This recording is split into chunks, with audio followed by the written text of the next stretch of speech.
بسم اللہ الرحمن الرحیم۔ السلام علیکم ورحمۃ اللہ وبرکاتہ۔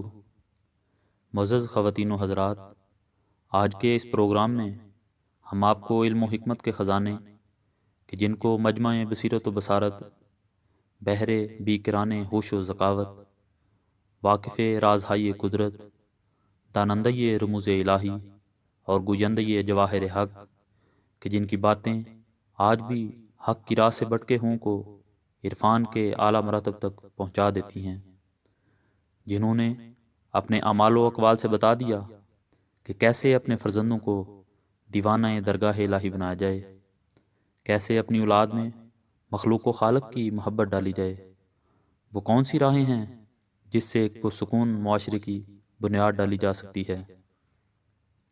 آپ کا مرتبہ اس قدر بلند تھا کہ باوجود اس کے کہ بعض تاریخ نویسوں میں اختلاف پایا جاتا ہے کہ آپ خدا کے نبی تھے یا نہیں، یا آپ ایک صوفی عالم تھے، یا خدا رسیدہ شخصیت تھے، یا صرف ایک حکیم تھے، کہ جن کی حکمت اس معراج تک پہنچی ہوئی تھی کہ خدا تعالیٰ کے ابدی کلام میں آپ کو جگہ ملی، اور آپ کے نام سے قرآن کریم کی ایک صورت کو اللہ تعالیٰ نے موسوم کیا۔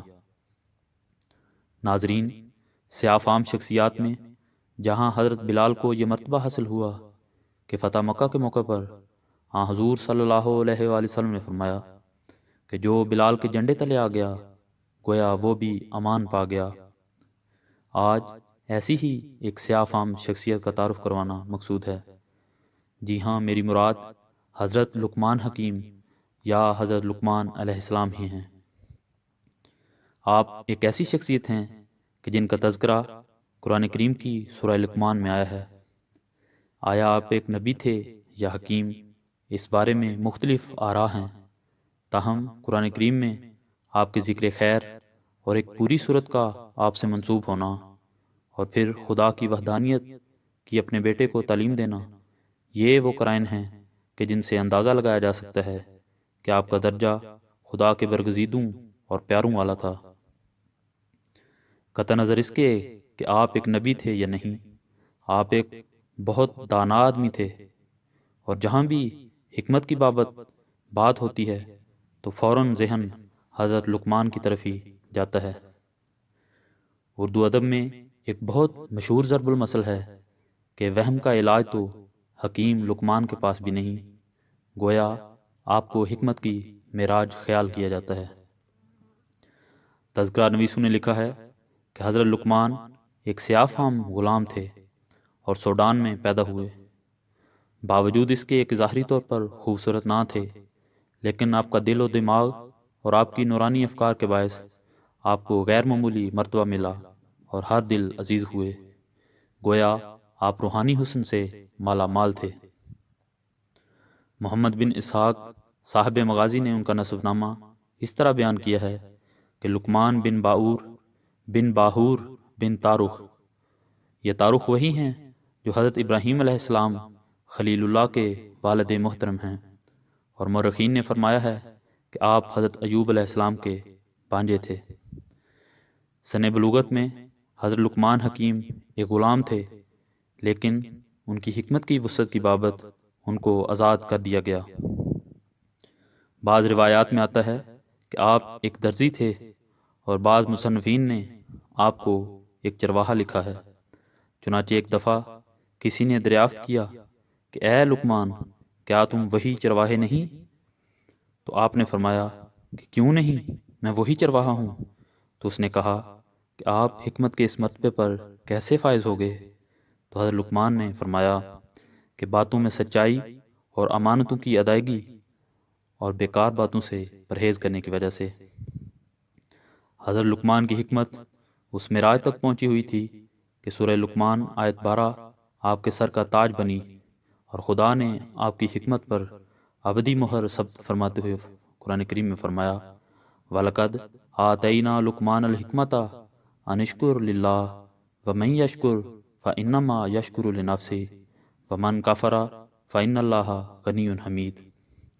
اور یقیناً ہم نے لقمان کو حکمت عطا کی اس لیے کہ ہمارا شکر ادا کر، اور جو کوئی شکر ادا کرے گا تو وہ اس کے اپنے نفس کے لیے ہی بہتر ہے، اور جو کوئی ناشکری کرے گا تو خدا کو اس کی پرواہ نہیں اور وہ بہت حمد والا ہے۔ حضرت لقمان اپنے فارغ اوقات خدا تعالیٰ کی یاد اور ذکر الہی میں صرف کیا کرتے تھے۔ وہ دوسروں کے تمسخر و استہزاء سے بالکل بھی پریشان نہ ہوتے تھے اور کبھی اپنی نفسانی خواہشات کے تابع نہ ہوتے۔ ہمیشہ مخلوق کی خدمت ان کا وتیرہ تھی۔ حضرت لقمان نے اپنے بیٹے کو، جن کا نام انعم ملتا ہے، چند نصیحتیں فرمائی ہیں جو قرآن کریم کی سورہ لقمان میں مذکور ہیں۔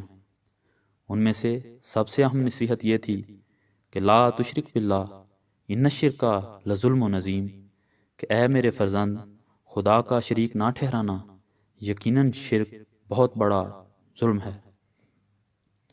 آپ کے مشہور اقوال میں سے چند ایک پیش خدمت ہیں۔ آپ فرماتے ہیں کہ جب تم نماز پڑھو تو اپنے دل کی حفاظت کرو، اور جب تم کھانا کھاؤ تو اپنے حلق کی حفاظت کرو، جب تم کسی غیر کے مکان میں رہو تو اپنی آنکھوں کی حفاظت کرو، جب تم لوگوں کی مجلس میں ہو تو اپنی زبان کی حفاظت کرو، اپنی موت کو ہمیشہ یاد رکھو اور اپنے احسانوں کو بلا دو، دوسروں کے ظلم کو فراموش کر دو۔ حضرت لقمان کی زندگی کے دو واقعات تاریخ میں بہت مشہور ہیں۔ کہتے ہیں کہ ایک دفعہ حضرت لقمان کے آقا نے ان کو حکم دیا کہ میرے مہمانوں کے لیے ایک بکری کو ذبح کرو اور اس کے بہترین اعضاء کو پکا کر لاؤ اور پھر مہمانوں کی خدمت میں پیش کرو۔ حضرت لقمان دل اور زبان کو آمادہ کر کے لے آئے اور پکانے کے بعد مہمانوں کی خدمت میں پیش کیا۔ دوسرے روز لقمان کے آقا نے دوبارہ حکم دیا کہ آج بکری کے سب سے ناقص حصے کو ذبح کرو اور مہمانوں کی خدمت میں پکا کر پیش کرو۔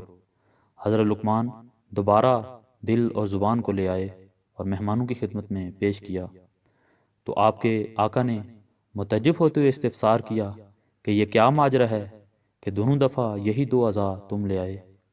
اس پر حکیم لقمان نے خندہ پیشانی کے ساتھ فرمایا کہ یہی دو اعضاء بہترین ہیں، اگر یہ دو انسان کے قابو میں ہوں تو انسان امان میں ہے، اور اگر یہ دو لوگوں کی غیبت اور کینے سے پر ہوں تو ان دو اعضاء سے فسادی کوئی عضو نہیں۔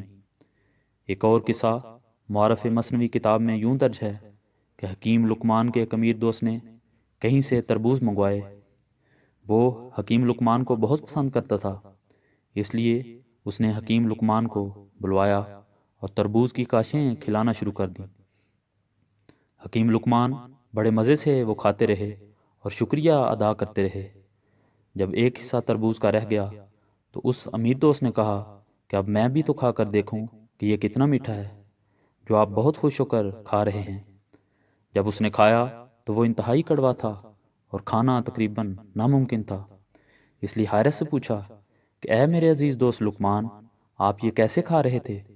انہوں نے جواب دیا کہ اے دوست عزیز، آپ کے ہاتھوں سے سینکڑوں اچھی چیزیں کھائی ہیں جن کے شکرانے سے میری کمر جھکی ہوئی ہے۔ مجھے شرم آئی کہ وہ ہاتھ جو مجھے اچھی چیزیں عنایت کرتا تھا، اگر اس سے ایک دن کڑوی چیز ملے تو میں اس سے انکار کر دوں۔ اے دوست، اس بات کے لطف نے کہ یہ تربوز آپ کے ہاتھوں سے آیا ہے، اس نے اس کی کرواہٹ کو مٹھاس میں بدل دیا اور میں مزے مزے سے کھاتا گیا۔